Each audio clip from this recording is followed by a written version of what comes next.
I'm back with part two to my Riding for Kel's video. So I just want to come and finish this video up and say, because I have a lot to say, that we didn't get in this thing just for one day or 1 second for things to happen. We in this thing because we in it to win it. I know I am. I'm not giving up this fight. I'm not giving up on R. Kelly. He has done so much for so many years in this music industry, dedicating to African American culture and music. He's done great things. And I don't think it's right that people should just like, oh, I'm going to stop talking about it. I'm not going to stop talking about it because somebody's going to hear that he deserves his due process rights and he does not belong locked up in prison over false allegations, and nothing has been proven to be true. There is so much out there showing us that these people set R. Kelly up. They set him up. Azrael was never his girlfriend. She was an intern working for her on her music career. She worked under one of the greatest artists out there, which was Robert Sylvester Kelly. Joycelyn too was working on her getting a music career.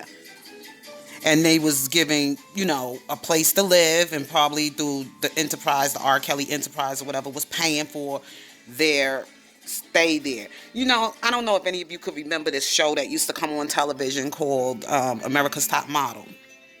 How they used to fly them young girls in and have them set up and have a place to stay, and they all became roommates, and it was a lot of drama behind the scene of them competing for the next top model as these young girls was going trying to get to the next level of what they were out to do, pursuing their career in modeling. So these are the things young girls do. Okay, they was not R. Kelly's girlfriends. They were not. They were young women working on their music careers, trying to get a break and make a name out there for themselves. And this is who they was working under, and this is who their family set them under. R. Kelly was not banging them. If people want to believe that, I don't think R. Kelly was banging them. And if they were getting banged by older people, they was getting banged by somebody else in probably the R. Kelly industry, but not R. Kelly. Okay? All of them was just working on their careers. And sometimes when you want to go to the top of where you want to go in that music industry, there's a whole lot of stuff they're going to initiate you to do. Okay?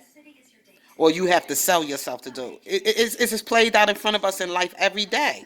Come on now. They know they're not going to get a 30-year-old or 40-year-old in the music industry to do the things they ask these young girls to do. Because these young girls can easily be, I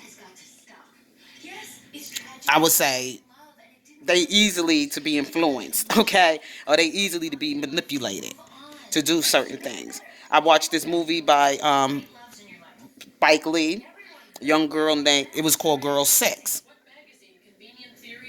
Anybody ever want to go check that movie out? It was a long time ago. It was back in the 80s, I think it was made, and something like that, in the early 90s. Girl 6. She was pursuing a career in acting, so she had to go do some undercover work as a call girl on the phone doing phone sex to make it.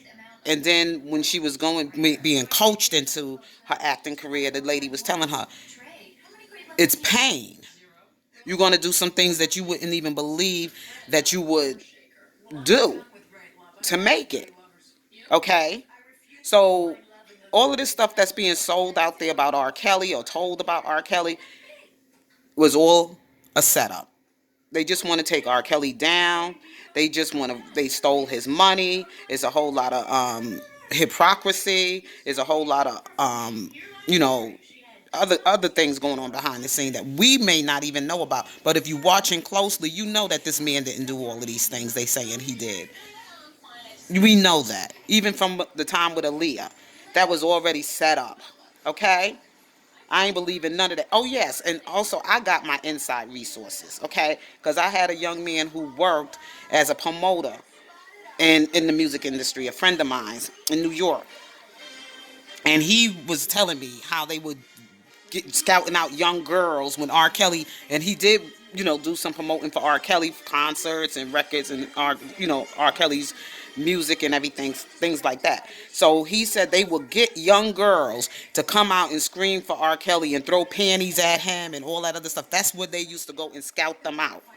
So don't believe those lies that they telling you in the media that R. Kelly was a sexual predator on young girls.